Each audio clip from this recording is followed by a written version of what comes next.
Tottenham Hotspur, Juventus, Real Madrid, just three of the massive clubs Shamrock Rovers have faced here at Tallaght Stadium in recent years. Next up, it's Italian giants AC Milan in the UEFA Europa League second qualifying round in a once-off knockout tie here, 7 o'clock on Thursday night. The game unfortunately is behind closed doors, but it will be live on free-to-air RTE TV.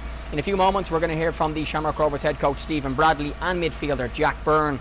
Of course, Rovers in the previous round against the Finnish side Ilves won 12-11 on penalties in the goal just to my left. One of the most dramatic nights ever at Tallaght Stadium. They're hoping for less drama, but the same results on Thursday.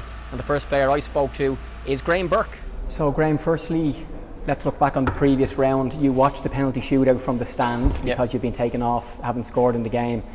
One of the most dramatic nights ever at this stadium, a 12-11 win on penalties. What was it like watching from the stand?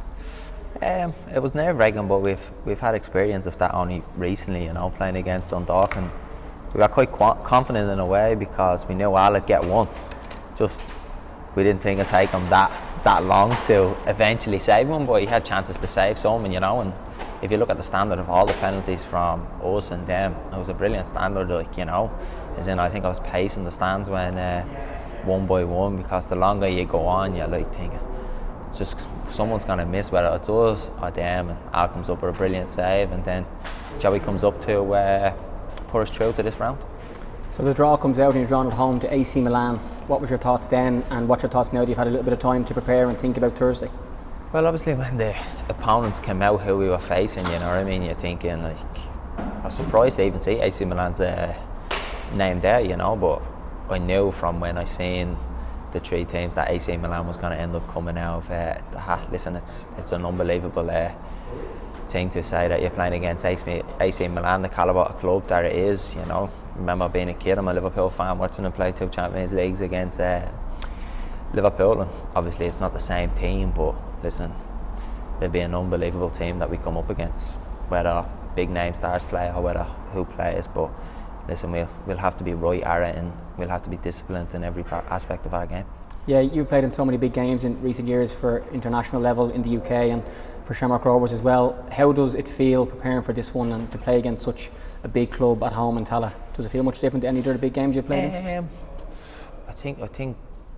don't know if it feels too different. I kind of know as in experience of playing in them, I don't feel as much pressure or anything as in playing them. Just when I was playing for Ireland was massive, I never expected to end up doing that, and obviously the fans of that and the whole expectation of it, but I think it's a little bit more calmer, I don't think there's probably massive pressure on us going into the game sort of way. So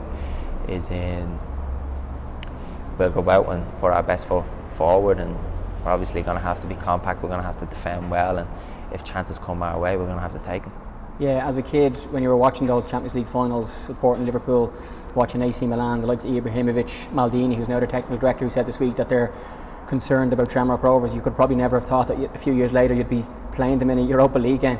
No, and even to hear comments like that, it's brilliant, because we are in good form ourselves, and it is a one-off game, and it is only 90 minutes. There's been a lot of upsets over the years where you never thought a team would have come out winning, and for us going into it, we'll go into it with confidence, and we'll play freely and play our brand of football. I don't think we'll change much. Obviously, defending wise, we'll have to be a little bit more clued in because the calibre of players we're going to be coming up against. But I don't think we're going to change much as in how we approach the game. Yeah, we've got used to seeing the Shamrock Rovers team with the three at the back and all the midfielders in the team having lots of the ball in every match they play. But you probably haven't played an opposition as strong as this. Will that have to change slightly in terms of how you guys approach the game with the ball, or will things be the same? Yeah, I think we will try to play, but obviously you're talking about a different kettle of fish of a team that you're playing against. We can dominate possession in the league that we're playing in, but when you come up against a world-class team like that, you might not be able to play freely is the way you play. But listen, I think we will try and play. I don't see us coming away from that, but we are going to have to be disciplined on when we play and when we don't play, and we might go a little bit longer. Nobody knows. You don't know how the game is going to plan out, but it's crucial for us to start the game well. I'm sure you might be at other ends of the pitch, but if Zlatan Ibrahimovic plays, he'll be probably one of the biggest names ever to play in this stadium, along with Cristiano Ronaldo. What's the thoughts on your teammates trying to keep him quiet? it's going to be a hard task, because I think we've all seen over the years how unbelievable that he's been, like, with the ball at his feet. He can score a goal from anything, he can make something happen from anything. So for me, it's the best caliber player I'm probably ever going to play against. And I think obviously we're not going to stand next to each other in the tunnel because of the way COVID is going on, but when you see him run out, if he does run out onto the pitch, I think it's going to be a jaw-dropping moment. No fans, of course, unfortunately, even though I'm sure some of them might find a way to watch as they did in the previous round. It's a big shame, Graham, isn't it, that this place couldn't have been full, or possibly maybe even the game maybe moved to a bigger stadium if fans were allowed in? I think last year, obviously, I never played in the games last year, but I watched them, and to see the support that came out and the atmosphere in the ground. And I think this is a completely different level to what it was last year, and it would have been unbelievable. I don't know if you would have sold it out within minutes, whether you could have played it out there or got it moved to somewhere else, I don't know, but you could have easily sold so many tickets for the game, because is in this league, I think it's the biggest game that's come around since maybe Rovers have played Juventus and Shells have played Deportivo. It's that sort of calibre of game. And lastly, you're still officially on loan from Preston. Are these the type of games and the type of reasons why you have come back on loan to this country, because the opportunities to play in Europe, aren't obviously there for a team in the Championship? No, obviously that's a part of it too, but I think it's more personal than anything else from on my side. Like, there was a lot of things to do with me, and I feel happy here, and I love her at this club and the brand of football that it plays. I don't think I probably would have found that is in much places. And then obviously I was on loan at Gillingham. On a personal level, it didn't go as well, so I probably didn't have many options. And when I knew Shamrock Rovers came back into me, it was a no-brainer for me, because everything fit. I'm at home and playing a brand of football that I want. I have a manager that probably believes in me, and I think at that time it was a perfect fit for me. Burke, best of luck. Cheers, thank you, James. So with the Shamrock Rovers head coach Stephen Bradley. Stephen, how much have you enjoyed the challenge of preparing your team to face someone as big as AC Milan here on Thursday? Yeah, it's been fantastic. It's exciting. It's obviously challenging because you're against a top team with some top players, but it's one that you have to relish. This is why you're in the game, to play in big games and big occasions, and they don't come much bigger than AC Milan on Thursday. I know the job of a League of Ireland manager is a very hectic one at different times. Throwing European games like this, it's even busier. How has the last couple of weeks been for you as the person in charge of preparing the team for league games, cup games here, with this game though in the back of your mind? It's been quite easy, to be honest. I always do the homework in the background. You watch Milan, as soon as we're drawn against them, you watch them right up, but you keep that away from the group until the week that you're playing them. So that's what it's about, being a manager. You have to plan and prepare in advance, and we've done that. And now it's here. We can get ready and enjoy the game. What type of resources have you used to help you scout them when you can't physically go yourself, or send someone to watch their pre-season games because of the pandemic that we're in at the moment? Yeah, we've seen all the pre-season games in the training ground because of Scout and Instat. We get to see everything, which is obviously fantastic. So it hasn't been an issue. You'd obviously love to go and see them live, but that's out the window this year. But no, we're ready to go. I know Jack was saying you did some video this morning. What have you learned about them from their pre-season games? And of course they're out of season, they start next Monday. You guys are in season, so they've been able to see you guys in league action. You've been able to only see them in pre-season. Yeah, I don't think how they approach the game will change in any way. Obviously their match sharpness won't be there because they haven't played so many competitive games, but in terms of how they play, they're really aggressive in their positions with the ball when they have possession. We know that they make really clever runs. They're good footballers. None of that will change. Like I said, maybe the sharpness won't be quite what it would have been in 4 or 5 weeks' time, but overall they're a quality team with some really good players. Match night for you, when their team comes in 90 minutes before and you've done all your work on who might play where and who might be in the box for corners, how does that work in that maybe 90-minute window between when the team sheet comes in and maybe when the players come back in from the warm-up, and the information that you give them there and then? We try not to give the players too much information on match day. I think all your work has to be done leading up to the game. It's about the players having a clear head and preparing how they like to do on the day of the game. We'll have a fair idea of who will be in the box and their set plays and all of that leading up to the game. And then when you get the team, it's about making sure that you tick off the ones you feel will be there. But again, it's not overload information. It's like every other game. You got to just approach it like every other game. How does match day work for you, and will you be excited relaxed, anxious come like 3, 4, 5 o'clock when you're maybe on the way to the stadium and you're waiting around to get here for the game? You know, Jack was saying he'd prefer the final whistle before the first whistle because it's such a long wait for a big game. Like, yeah, no, it's for me, match day can be a bit boring, to be honest. It's a nervous energy, obviously, but leading right up to the game can be a bit boring. You obviously prepare, you do your pre-match talk, but like I said, you don't bombard the players with information. It's all done during the week, so it can be a bit boring. Yeah, waiting for the first whistle to go. Once that does, it's game on and it's exciting. And do you walk the dogs? Do you send the kids to school? What do you actually do in the daytime when you get up in the morning because I'm sure you have your prep done and it's just about trying to relax yourself as well? Yeah, no, I like cycling, so I'd probably go off, and myself and Glenn would go off and do 60k maybe and have a bit of lunch and relax, you know, so that's how I clear the mind on match days. What comes to mind when you think about Shamrock Rovers against AC Milan, the fixture in Dublin?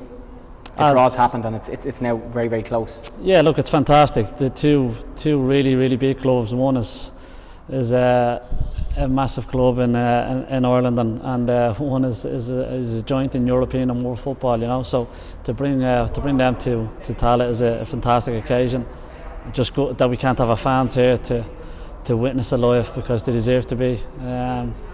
They deserve nights like this because they put so much into the club. But look, we're excited. We're really looking forward to it.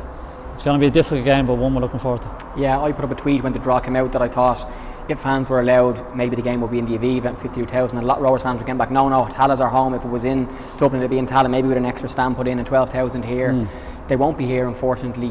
What difference does that make? And I know there was a small band of 12 or 15 fans on the wall during the last round, which made some noise, but not to have this place full for a big game like this is so disappointing, isn't it? Yeah, it is. It'll definitely have an impact. There's no point in saying anything otherwise. Like I said, our fans are the ones that put their hand in their pocket every week. They travel up and down the country, travel around Europe to watch us. The fundraising they did when we were off with the COVID, the season ticket money that they refused to take back. All of that is brilliant for this football club, and it's massive financially for the club, and they deserve nights like Thursday night. They deserve to be at them live games and see the likes of AC Milan come to Tallaght. But obviously, unfortunately, it's not going to happen. But that's the only real drawback from Thursday, that they're not going to be there to watch it. I suppose one plus is that the players can hear you and you can hear them. So as the manager in all of the games so far, you're actually able to get your information on, whereas if this place was full, it might be difficult to shout stuff on. So that has been a plus, that the players can actually hear everything you're saying. Yeah, it's a plus from the coach's side and the manager's side, but probably not from the players' side. A lot of times they don't probably want to hear what the manager and the coach is saying during the game. They're that enthralled in it. So I think it's a plus for the managers and coaches, but maybe not for the players. And lastly, you've been at the club now for a long time as player, as manager. How big is this for the club and for you and for everyone involved in Shamrock Rovers, not just trying to win to get through to the next round, but also the occasion of having a team as big as AC Milan here to play you? It's right up there with the Madrids and Juventus and the biggest games you can think of in Tallaght. It's right up there, you know, because like I said, it's football royalty coming to Tallaght. They're a special club with some special players, you know, so it's going to be a fantastic game. Stephen, thanks for being, best of luck. Cheers, thanks. Jack Byrne of Shamrock Rovers, what comes to mind when I say Shamrock Rovers v AC Milan in Dublin this Thursday? Just excitement, you know. I think everybody's really excited to see how we get on against them. Obviously see top players coming over here playing at Tallaght Stadium. It's one of those things that, you know, doesn't happen all the time, so just really looking forward to it. I'm really excited, and hopefully we can give a good account of ourselves. How have things worked since the draw? You've had games here, important games here, particularly the game against Bowes, but yeah, I'm sure in the back of your minds this game was always just sitting there. Yeah, a little bit. It's one of those things where it's always in the back of the mind, and you're hearing people talk about it all the time. People pulling you on the streets. Look, I think if you could get 30,000 tickets for this game, it would have been sold out. But saying that, you know, so with the Bowes game, you know, a massive game. Probably, you know, just as big a game for the club, and considering we could have went 5 points clear if we had to beat them. So you know, it was a huge game, and this one's also a huge game. But you know, it's just the Milan thing, and I think we need to take the AC Milan out of it and approach the game 11v11 and try and get a result on Thursday night. But we are playing AC Milan at the end of the day, and it's going to be a going to be a good occasion for the club and for all of us. Yeah, across your career you've been used to video preparation and opposition analysis and maybe looking at the opposition midfield and stuff. What have you learned about AC Milan in the last couple of weeks and you know, from your own point of view as a midfield player, how do you use what you've learned to help you in the game? Yeah, that's one of the things that we were doing today. We were watching them. Looking at top players, you know, it's one of those things where when you're watching games on the TV even and you see top players do stuff where they pop a ball around the corner and they get it back and they set through, stuff like that, where it's all free flowing and you're watching them and they're doing it and you're thinking, yeah, we're in for a tough game here, we're up against a real top side. So, you know, it's difficult to pick holes in them and say, well, this is where we can hurt them and this is, you know, where we can attack them. But we have looked at them and we have identified situations and scenarios where, you know, we can get some joy, and you know, we've also identified that they're a really good side and they can hurt us if we switch off for a second. So we're hoping that they have a bit of an off night and you know, we obviously play well and we can do okay. Yeah, Shamrock Rovers in season, even though there has been the break for COVID, really good league form. You know, AC Milan waiting to start their season. I think their first game is on Monday of next week. In your experience of off seasons and pre-seasons and stuff, does that make much difference when we come to the 90 minutes on Thursday? Do you know what? I don't think it will. They're you know, international players and getting ready to play in a top league over there in Italy. So look, they're not going to be sluggish. They're not going to be off the pace they've played. I think they've had a few pre-season games. We've obviously watched a few of their pre-season friendlies. So they look sharp and they look ready. And you know, top players at that level don't let themselves get out of shape and you know, they don't switch off for a month. It's not what they do. So, you know, I obviously think that they're expecting the best AC Milan really that will come here. You've played in lots of big football matches, Jack. What does a big football match feel like for you as a player, like in the build-up? Like we're choosing now, how are you feeling now, how will you be feeling tomorrow, and then the build-up on Thursday? It's strange, like it's hard to put a finger on what it feels like. It's, you know, you're excited, you're nervous, you're anxious, you want the final whistle really, you know what I mean? You don't want to start the first whistle, you want the final whistle and you want the 1-0 victory or whatever. So, you know, you're thinking about all these scenarios that will happen or what can happen, but you know, we need to try and go out there and just take all that out and just approach the game and try and play 90 minutes and, you know, not think about what can happen at the end of it if we win or if we do lose or whatever. Just go out and play the game. And you know, been involved in big games, but you know, this is up there with the biggest of the games I've been involved in, especially for, you know, playing for a club in Dublin, and you have that emotional connection with the club and, you know, your family, you know, everybody from the country really wants us to win. So, you know, it's a special feeling, and I just hope we can do well, and I hope we can you know, give a good account of ourselves. How does your match day work? And you'll be hanging around till 7 o'clock to play the game, and I'm sure that will there be feelings of nervousness, anticipation, excitement? Yeah, it's all them things, you know. It's all them things and then more. Do you know what I mean? Yeah. It's just one of those things where, as I said, for me, half of the time you want the final whistle, you don't even want the first whistle. So, you know, looking forward to it and just want to get out there now and just, you know, see how they are. That's the thing I'm looking forward to the most, is seeing how a top team comes here and how they compare against us, you know. So look, if they come here and they blow us away, so be it. But you know, I think if we show up on the day, we do okay. I think we have a chance. One thing you haven't had this week and last week is everyone who half knows you annoying you on Instagram and Snapchat and WhatsApp and Twitter for tickets and for stuff. But I'm sure you would have loved to have your ma, which I know you've spoken a lot about, and your close family and friends here.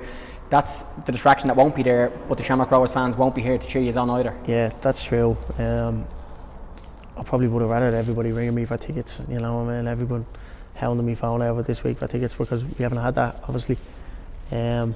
You know, it's disappointing that they can't be here. It's disappointing family and friends can't be here, because it's the main thing about football, isn't it? When you walk off the pitch after a game and, you know, you've done okay, you played in such a big game and your family and friends are there, and you go over and you give them a hug, and, you know, it's disappointing that they won't be, but, you know, hopefully we can get back to some sort of normality soon. But, you know, they'll all be watching, we know that.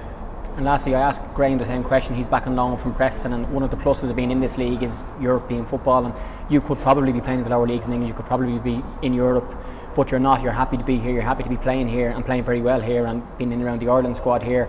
That's one of the pluses of playing for a top club in Ireland is opportunities. You know, I know you could have played another European team, but to be preparing to play someone like AC Milan is a big plus for a player in this league. I know, 100%. It's not something that happens every year at the League of Ireland clubs as well, so you have to understand that. But when it does come around, and I think we've been lucky this year that it has come around, obviously they take full advantage of it and enjoy the occasion. And look, I just think that you know, since I've been here, seeing the way the league has gone and seeing how well the club's moving forward, I feel as if it's, you know, as good a club as any to be at and play and develop. So look, I'm really happy being here and I'm really happy playing for this club. So long may I continue. Jack, enjoy Thursday. Good luck. Thanks, bud. Yeah, the voices there of Jack Byrne, Stephen Bradley and Graham Burke speaking to myself, Jamie Moore, on League of Ireland Lives here at Tallaght Stadium ahead of the UEFA Europa League second qualifying round knockout tie against Italian giants AC Milan. It's here at Tallaght Stadium on Thursday at 7 o'clock. I'll have updates across my Twitter page at Jamie Moore Sport, on my Instagram, and we'll have after-match reaction as well. The game though is behind closed doors, so if you're not able to watch it on TV, it's live on RTE2, and if not, we'll have updates for you. The voices there of the Shamrock Rovers head coach Stephen Bradley and two players Jack Byrne and Graham Burke ahead of Thursday's UEFA Europa League game, second qualifying round match against Italian giants AC Milan. The game is of course unfortunately behind closed doors. It is live though on RTE television from 7 o'clock kickoff, and if you can't watch it on TV, I'll have updates on my Twitter page plus after match reaction. It's at Jamie Moore Sport. Thanks for listening and watching the League of Ireland Live, folks, and the best of luck to Shamrock Rovers in Europe on Thursday.